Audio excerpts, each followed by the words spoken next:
విదేశీ పర్యటన నిజంగా రాష్ట్రానికి సంబంధించినటువంటి అభివృద్ధికి ఈ 25 సార్లు ఉపయోగపడినప్పుడు తాజాగా ఈ సింగపూర్ పర్యటన ఒక 6 నెలల సమయంలో ఎన్నికలు వస్తాయనేటటువంటి ప్రచారం జరుగుతున్నటువంటి సందర్భంలో మీరు చేస్తున్నటువంటి పర్యటన ఎవరికి లాభం అనేటటువంటి అనుమానాలు కలుగుతూ ఉన్నాయి. తెర వెనుక ఏం జరుగుతోంది అనేటటువంటిది ఈరోజు అనేక అనుమానాలు కలుగుతున్నాయి. ఎందుకంటే మీరు వెళ్ళి ఆ వేదికల మీద మీకు భూమి మీకు కొరతగా ఉంటే, భూమి మీకు దొరకకపోతే నా దగ్గరికి రండి అని చెప్పి ఓపెన్ గా పిలిపిస్తున్నారు. Open offer. ఒక రియల్ ఎస్టేట్ వ్యాపారి ఈ దేశంలో ఏ రియల్ ఎస్టేట్ వ్యాపారి కూడా ఇంత ఓపెన్ గా ఆఫర్ ఇవ్వరు. ఏపీకి సంబంధించినటువంటి భూమి అంతా కూడా నేను మీకు దారాదత్తం చేసేయగలను అనేటటువంటి ఒక ఓపెన్ ఆఫర్ అనేటటువంటిది ముఖ్యమంత్రులు ఎవరు ఇవ్వలేరు కదా, కనీసం రియల్ ఎస్టేట్ వ్యాపారులు కూడా ఇవ్వలేరు. అంతా ఒక గుండెలు తీసినటువంటి బంట్ అంటారు, గుండెలు తీసినటువంటి ఒక రియల్ ఎస్టేట్ వ్యాపారి లాగా ఈ రోజున చంద్రబాబు నాయుడు గారు ఆఫర్ ఇస్తున్నారు. ఎవడబ్బ సొమ్మండి ఈ భూములన్నీ కూడా. ఇవాళ రాజధాని ప్రాంతంలో రైతుల దగ్గర నుంచి ల్యాండ్ పూలింగ్ పేరుతోటి భయపెట్టో బతిమాలో ఏదో రకంగా వేల ఎకరాల భూముల్ని సేకరించి వాళ్ళ నోట్లో మట్టి కొట్టి వాళ్ళకు ఒక ప్రత్యామ్నాయంగా భూమి అనేటటువంటిది ఇంతవరకు చూపించకుండా ఏకమొత్తంగా భూమిని తీసుకెళ్లి మీరు పెద్ద ఎత్తున వ్యాపారానికి సిద్ధమైపోయారు. సింగపూర్ సంస్థలకి మరొక సంస్థలకి ఈ రోజున కమర్షియల్ దీని కింద వ్యాపారానికి ఆల్రెడీ రైతుల భూముల్ని మీరు వేలం పెట్టేశారు.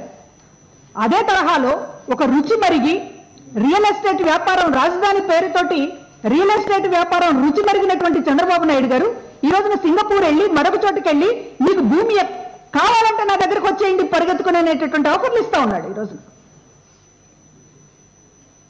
అంతేకాకుండా మొత్తం అమరావతి ఇవాళ సింగపూర్లో నిన్న ఆయన మాట్లాడినటువంటి మాటలు కొన్ని దినపత్రికలు ప్రముఖంగా ఇచ్చినటువంటి వార్తలు చూస్తూ ఉంటే రాజధాని అంతా అమరావతి అంతా పూర్తయిపోయినట్లు, అక్కడ అంతా రైతులంతా కూడా సేంద్రీయ వ్యవసాయం చేస్తున్నట్లు, ఒక 1400 కిలోమీటర్ల మేర సైకిల్ ట్రాక్ల మీద చాలా ఆహ్లాదకరంగా సైకిళ్లు తొక్కుకుంటూ ఆరోగ్యం కోసం నడుచుకుంటూ ఎక్కడ పడితే అక్కడ నడుచుకునేటటువంటి సదుపాయాలు ఉన్నటువంటి ఒక అద్భుత నగరం అమరావతి కళ్ళ ముందు కనపడుతున్నట్లుగా ఈ రోజున చంద్రబాబు నాయుడు గారు అక్కడ ఇచ్చినటువంటి పిక్చర్ చూస్తే నిజానికి కళ్ళార్పకుండా అబద్ధాలు ఆడడం అనేటటువంటిది ఏపీలోనే కాదు ఎక్కడైనా ఆయన చేయగలడు అనేటటువంటిది మరోసారి తెలుస్తోంది.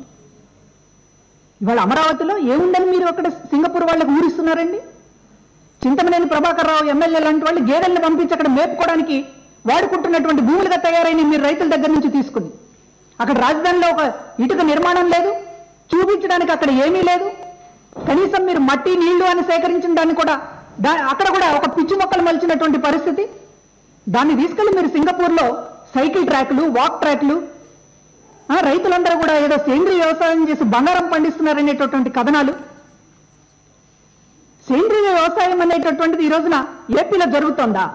ప్రపంచంలోనే ఏపీ ప్రముఖంగా ఉందా సేంద్రీయ వ్యవసాయం చేయడంలో? ఈ సంవత్సరం ఎరువుల ధరలు విపరీతంగా పెరిగినాయి ఏపీలో. అక్కడ రైతులకి ఇవాళ కనీసం విత్తనాలను కానీ ఎరువుల్ని కానీ బ్యాంకు నుంచి రుణాలను కానీ ఒక సకాలంలో అందించడానికి ఇంతవరకు మీరు చర్యలు చేపట్టింది లేదు ఇక్కడ ప్రభుత్వం తరఫున. సింగపూర్ వెళ్ళి అక్కడ మీరు కావాలంటే భూములు ఇస్తాం, లేకపోతే మా రైతులందరూ కూడా చాలా సేంద్రీయ వ్యవసాయం చేస్తున్నారు. అబద్ధాలు చెప్పడానికైనా ఒక హద్దు ఉండాలి చంద్రబాబు నాయుడు గారు. ఏంటిదంతా? ఇవాళ మీరు సింగపూర్ అనేక సార్లు వెళ్ళారు. అసలు మీ మొదటి పర్యటనే మీరు అధికారంలోకి వచ్చిన వెంటనే సింగపూర్తో మొదలైంది మీ విదేశీ పర్యటనలు. జపాన్ వెళ్ళారు, దావోస్ వెళ్ళారు, చైనా వెళ్ళారు. జపాన్, చైనా, దావోస్ చాలా సార్లు వెళ్ళారు. లండన్ వెళ్ళారు, కజకిస్తాన్ అన్నారు, రష్యా అన్నారు, శ్రీలంక అన్నారు, అమెరికా అన్నారు, లండన్ అన్నారు, దుబాయ్ అన్నారు, దక్షిణ కొరియా అన్నారు. ఏం చెప్పారండి వెళ్ళిన చోటల్లా? ఎక్కడికి వెళ్ళొస్తే అక్కడ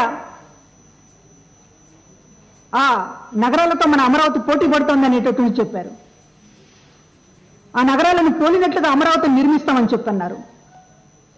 ఏ దేశానికి వెళ్తే అక్కడ కంపెనీలన్నీ మనకి అమరావతికి వచ్చేస్తున్నాయని చెప్పారు. మీరు ఒక్కసారి కూర్చుని ఈ 25 పర్యటనలకు సంబంధించినటువంటిది ఒక్క 4 పర్యటనలో మీరు చెప్పినటువంటి మాటలేంటి? ఆ రోజున ఈ వచ్చినటువంటి పెట్టుబడులు ఎంత? ఇవాళ ఎంతమందికి ఉద్యోగ అవకాశాలు లభించినాయి? అసలు ఏ పరిశ్రమ వచ్చింది అనేటటువంటిది ఒక్కసారి మీరు చెప్పమని అడుగుతున్నాం. రోనా ఎక్కడ ఏ దేశానికి వెళ్తే ఆ దేశం ఆయన ఊదరగొట్టేటటువంటి ఉపన్యాసాలు ఇస్తా ఉంటే ప్రముఖంగా మనం ప్రచురించడం కూడా అలవాటైపోయింది.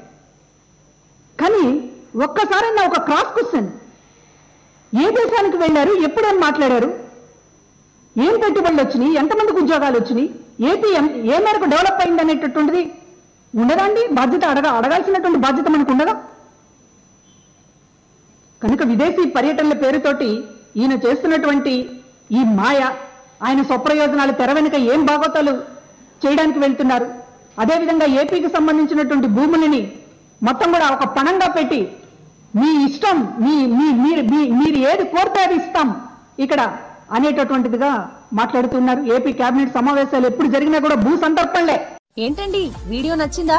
అయితే ఓ లైక్ వేసుకోండి, లేదంటే ఓ కామెంట్ చేయండి. ఎప్పటికప్పుడు మా వీడియోస్ చూడాలంటే సబ్స్క్రైబ్ చేసుకోండి.